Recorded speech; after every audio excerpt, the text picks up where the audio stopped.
நம்ம இந்தியால புதையல் கிடைச்சா என்ன பண்ணுவாங்க? கவர்மெண்ட்டுக்கு தானே சொந்தம்.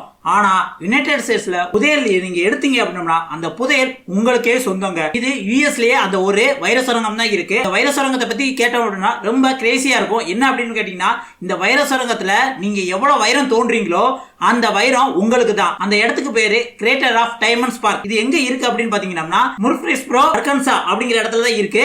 இது 37 ஏக்கர் கொண்ட வால்கானிக் கிரேட்டர், 37 ஏக்கர் கொண்ட எரிமலை பள்ளத்தாக்கு. இந்த உலகத்திலேயே ஒன்லி பப்ளிக்காக டைமண்ட் மைன் பண்றதுக்கு ஒதுக்கப்பட்ட இடம். உண்மையிலே இங்க எவ்ரிடே ஒரு டைமண்ட் கிடைச்சிரும். ஆனா இந்த பார்க்குக்கு உள்ளுக்கு போறதுக்கு நீங்க ஒரு 15 இருந்து $20 வரை பே பண்ற மாதிரி இருக்கும். அப்படி பே பண்ணீங்க அப்படின்னா உள்ளுக்கு போய் நீங்க எவ்வளவு வேணாலும் தோண்டி டைமண்டை கண்டுபிடிச்சிக்கலாம். ஆனா இந்த டைமண்ட் கண்டுபிடிக்கிறதுக்கான கடப்பாரா கோடாலி இதெல்லாம் நீங்க கொண்டு போய்க்கலாம். அங்க லீஸும் கொடுப்பாங்க. அதை வாங்கி நீங்க யூஸ் பண்ணி இந்த டைமண்ட் எடுத்துக்கலாம். கிட்டத்தட்ட இது 100 மில்லியன் வருஷமா இருக்குது அப்படின்னு சொல்றாங்க.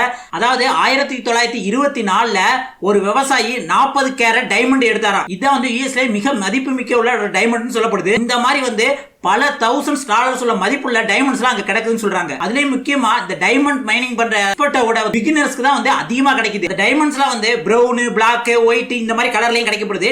இந்த உலகத்திலேயே ஈஸியஸ்டா டைமண்ட் சுரங்கத்துல எடுக்கிற ஒரே பிளேஸ் இந்த பிளேஸ் தாங்க.